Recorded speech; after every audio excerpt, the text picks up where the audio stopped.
Pilu petani milenial di Jabar dibanggakan Ridwan Kamil. Petani milenial mau untung malah buntung. Program petani milenial sering dibanggakan oleh mantan Gubernur Jawa Barat Ridwan Kamil. Program tersebut untuk menciptakan petani muda dan mengatasi krisis pangan. Namun, di balik program tersebut terdapat sejumlah masalah pilu yang dihadapi oleh petani milenial. Mulai dari gagal panen, kerugian yang besar, sampai berhutang ke bank. Contohnya saja Tantan Santana. Pemuda dari Kabupaten Bandung Barat tersebut mengisahkan bagaimana tidak jelasnya program petani milenial yang selalu dielulukan Ridwan Kamil. Tantan mengikuti program petani milenial angkatan kedua pada tahun 2022 dengan menggarap komoditas tanaman hias di wilayah Lembang, Kabupaten Bandung Barat.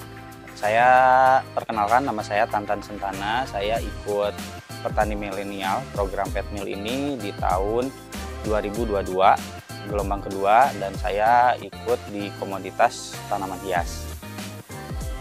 Selama ikut di komoditas tanaman hias, dari programnya sendiri kayak nggak ada tindak lanjutnya mungkin ya kalau dari saya. Nah, jadi untuk tindak lanjutinnya seperti pemasarannya harus kemana, produknya harus apa aja yang diunggulkan biar di pasarnya stabil, juga nggak ada tindak lanjuti. Jadi saya bingung gitu harus masarnya kemana. Ya dari awal saya ikut Petmil, lalu saya ada panggilan untuk Bimtek waktu itu. Habis Bimtek, lalu ada beberapa kali pameran. Habis pameran tiba-tiba saya dapat panggilan untuk inaugurasi. Jadi saya langsung ikut aja inaugurasi, terus nggak tahu tindak lanjutnya kemana gitu. Habis Bimtek tuh tiba-tiba ada panggilan inaugurasi, udah aja gitu. Selain Tantan, ada juga Rizky Anggara. Pemuda asal Kabupaten Bandung Barat ini mengikuti program petani milenial angkatan pertama pada tahun 2021. Akibat mengikuti program petani milenial yang selalu dibanggakan oleh Ridwan Kamil ini, ia sampai berutang ke bank dan hasil panennya tak dibayar. Itu yang awalnya utang kami dari 50 juta, tiba-tiba menjadi 75 juta, ada biaya greenhouse dan sebagainya. Yang sangat disayangkan itu, selama program ini banyak sekali hal-hal seperti itu yang bikin kita bingung. Jadi ada misinformasi, selalu ada informasi-informasi yang tidak bisa dipertanggungjawabkan, termasuk seperti itu. Ini utang kok tiba-tiba jadi 75 juta.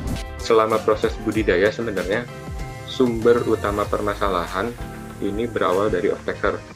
Yang mana off-taker ini pertama dia telat mengirim indukan, yang harusnya pada saat launching itu tanaman harusnya sudah utuh 300 tanaman per orang, ya berarti dikalikan 20 untuk totalnya.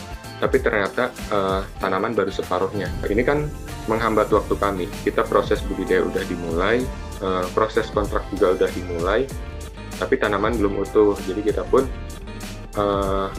sedikit terhambat. Baru utuh itu di bulan akhir November, itu tanaman baru utuh. Nah, yang sangat disayangkan adalah itu kan udah 4 bulan kita berbudidaya, itu tanaman baru utuh. Itu kami merugi waktunya itu ya udah makan satu siklus panen. Selanjutnya panen sampai di bulan Juli 2022, itu di akhir menjelang kontrak habis, kita kan panen yang keempat. Itu jumlahnya sampai 618 juta. Nah, secara hitungan, secara di atas kertas, harusnya kur kami ini lunas. Harusnya lunas dan kami pun mendapatkan lebihnya. Tapi ternyata sampai dengan sekarang, kur kami ternyata belum lunas. Disebabkan karena off-taker ini sampai dengan sekarang belum sanggup untuk membayar panen ini. Ya mengakibatkan nama kami jadi kotor.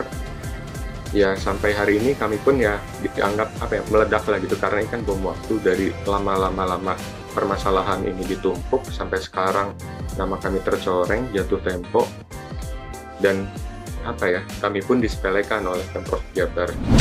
Banyak sekali kegagalan dari program petani milenial yang digagas oleh Ridwan Kamil yang mengakibatkan para petani milenial mengeluh di media sosial. Contohnya saja di akun X @taufik_ofik.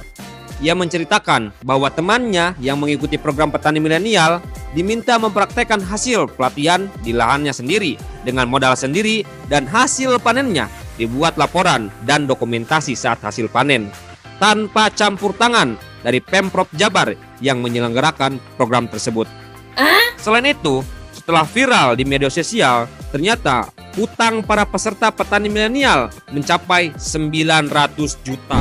Wahai warga Jakarta, jangan mau dipimpin oleh pemimpin yang hanya berteori di atas menara gading. Kalau kata anak mudanya sih, halu. Pilihlah pemimpin yang terjun langsung kepada rakyat, punya track record baik, serta berpengalaman. Bukan hanya pemimpin yang hanya berteori, tapi minim aksi. Mimpin Jawa Barat aja gagal. Ini mau mimpin Jakarta yang menjadi pusat perekonomian negara. Pesan untuk Pak Ridwan Kamil, sudahlah jangan banyak drama, cukup dijabar saja. Jakarta perlu pemimpin yang realistis, bukan pemimpin yang halu.